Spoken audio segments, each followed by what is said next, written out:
Halo, perkenalkan nama saya Sidik. Kali ini saya bakal sharing mengenai sebab dan akibat atau root cause analysis.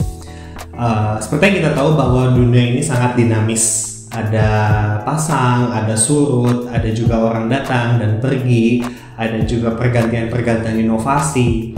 Nah, itu mengakibatkan suatu perpindahan atau pergoncangan. Di dunia organisasi atau di dunia bisnis, kita tahu bahwa dinamika tersebut adalah hal yang lumrah. Biasanya itu menghasilkan suatu permasalahan. Permasalahan pasti mempunyai sebab dan akibat. Dan permasalahan tersebut pasti mempunyai root cause. Sebab dan akibat tersebut juga kita bisa mapping. Apakah sebabnya A, apakah sebabnya B, apakah sebabnya C, atau apakah sebabnya D. Misal, kenapa ya mesin-mesin atau alat elektronik di rumah saya gampang rusak?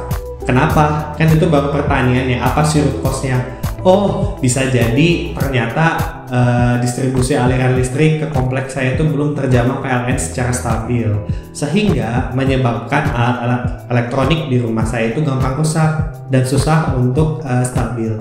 Atau bisa jadi yang kedua, jarang banget nih keluarga saya mengecek apakah kalau sudah dipakai alat elektroniknya dicabut atau enggak. Atau bisa jadi dari faktor alam, misalnya di daerah Bandung Selatan, di daerah Kolot atau di Banjaran, kan itu dataran rendah, itu suka banjir. Jadi ketika ada banjir, airnya masuk ke rumah dan merusak alat elektronik.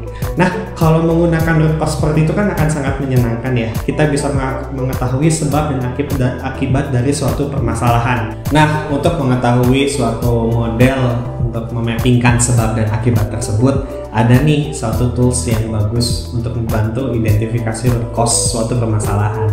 Nama modelnya ialah Ishikawa Diagram atau Fishbone Diagram. Pasti teman-teman pernah dengar atau pernah belajar waktu di mata kuliah manajemen project atau waktu S1 dulu. Nah, model Fishbone Diagram atau Ishikawa Diagram ini ditemukan oleh salah satu profesor atau peneliti organisasi di Jepang namanya Kaoru Ishikawa. Kebetulan dia tuh pernah kerja di Angkatan Laut dan terlibat juga di salah satu development perusahaan Nissan ya, perusahaan Nissan. Terus dia melanjutkan juga sebagai profesor di Universitas Tokyo. Dia menemukan suatu konsep di mana ketika ada suatu permasalahan, tolong mappingkan dalam 4 parameter.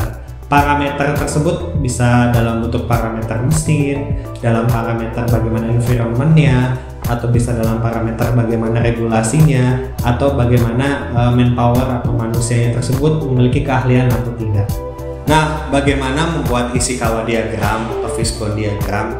Kita membuat satu garis-garis, itu dibagi dua. Ada sebab-sebabnya, dan sebab-sebab ini menghasilkan suatu akibat apa.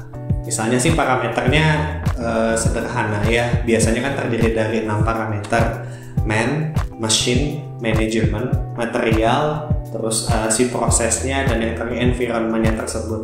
Misal di studi kasus sebelumnya, kenapa alat peralatan elektronik di rumah sering rusak? Itu di bagian kanan, di bagian efeknya gitu ya. Cause-nya atau sebab-sebabnya kita mappingkan. Misalnya secara material alat elektronik tersebut brandnya bagus gak sih? Atau secara people-nya di rumah suka ngecek gak sih? Terus atau secara environment suka kebanjiran gak sih komplek-komplek di sana? Terus kalau secara manajemen, kalau di rumah kan nggak ada manajemen mungkin ya, atau mungkin suka ada checklist khusus nggak sih kalau misalnya alat elektronik udah dipakai tuh tolong dicabut.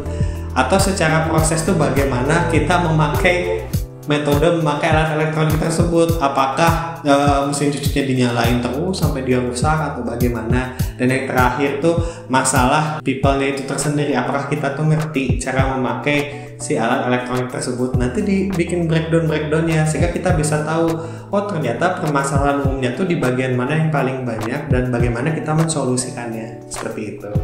Ini ada satu studi kasus yang benar-benar hot. Kalian tahu Netflix kan? Kalian tahu bisnis model Netflix bagaimana? Netflix adalah salah satu startup yang memang udah banyak user base-nya dan revenue modelnya ialah dari user langganan tiap bulannya atau tiap tahunnya. Itu kan lumayan banget. Jadi kalau usernya banyak yang langganan, untungnya banyak. Nah, cuman ini ada salah satu masalah nih bagi Netflix. Kenapa saham Netflix itu turun terus? Kan bisa berkorelasi dengan pendapatannya turunkah atau apanya yang turunkah ya?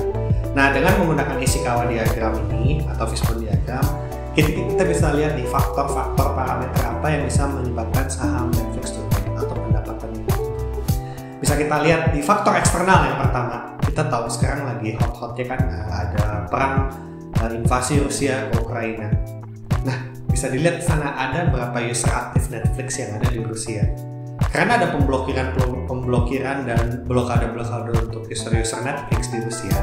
Kita bisa tahu bahwa ada 1 juta user Netflix di Rusia yang tidak bisa mengakses konten Netflix. Itu kan kalau user Netflix itu hilang, yang langganannya juga hilang, pendapatannya pun bisa berkurang. Itu salah satu faktor yang pertama. Terus yang kedua, faktor pasar. Seperti yang kita tahu bahwa sekarang lagi hits-hitsnya ya, kayak misalnya Doctor Strange, Multiverse Madness, terus ada Thor, terus ada juga Spider-Man. Itu kan produk-produknya Disney ya. Dan Disney sendiri juga kan dia membuat suatu platform namanya Hotstar. Dulu kan ada beberapa serial MCU juga sih di Netflix, salah satu itu Daredevil. Gue suka banget tuh, Daredevil tuh bagus banget. Tapi kan Daredevil sendiri kan langsung tarik filmnya dari Netflix dan pindahin itu ke Hotstar. Dan selain Hotstar juga ada beberapa sih platform-platform yang sama kayak Netflix, salah satu itu Zulu, terus ada Peacock, terus juga ada Catchplay dari Telkom mungkin, terus juga ada HBO yang nanti kan bakal ada serial ini ya, serial Game of Thrones baru tuh, itu kan bakal lebih seru juga gitu. Nah, terus aspek lainnya itu aspek norma sosial. Mungkin ada beberapa film-film adegan atau tayangan Netflix yang tidak bisa diterima di beberapa negara. Misal di Arab Saudi, di Dubai, di India, mungkin atau di Indonesia, itu yang menyebabkan user-user Netflix itu churn atau pergi gitu kan. Dengan beperginya user kan, dengan user itu churn atau pergi kan pendapatan pun berkurang. Di satu sisi faktor regulasi nih, kayak misalnya seperti ini nih. Karena usernya berkurang, dia pengen bikin layanan Netflix yang lebih murah tapi ada iklan. Nah, itu kan bisa mempengaruhi ya, apakah user-user tersebut udah bayar tapi masih kena iklan, masih mau gitu langganan Netflix. Terus yang selanjutnya faktor people sih, kayak misalnya di Indonesia kan banyak ya di Twitter tuh kayak ayo sharing akun Netflix, sharing akun apa gitu kan, waduh. Jadi yang langganan user yang langganan tuh, yang langganan asli dan yang langganan via sharing akun itu kan beda, itu gapnya kan bisa mengurangi pendapatannya juga Netflix. Dan yang terakhir bisa dibilang konten-konten atau film-film Netflix tuh gue bilang sih bagus, keren sih, kayak something different gitu. Tapi kan itu butuh biaya produksi yang tidak murah, butuh production cost yang tidak murah, butuh aktor yang otentik dan orisinalnya itu tidak murah, biayanya tuh membengkak dan bisa mengakibatkan hutang di laporan keuangan Netflix. Nah, dari faktor-faktor tersebut, dari faktor politik eksternal, pasar, norma sosial, regulasi, people, finansial, itulah yang menyebabkan saham Netflix turun. Nah, kalau bisa dilihat dari bisnis model kanvasnya tuh, Netflix itu sangat bergantung pada user base dan revenue modelnya itu adalah software as a service atau langganan. Jadi kalau usernya churn, maka pendapatannya pun akan turun. Perlu ditelusur lebih lanjut bagaimana bisnis model dengan revenue model as a service atau langganan itu supaya usernya tetap aktif dan tetap top up terus untuk mendapatkan pendapatan. Segitu saja dari saya. Terima kasih. Semoga bisa memberikan inspirasi mengenai root cause analysis model dengan studi kasus lebih kontemporer. Dadah.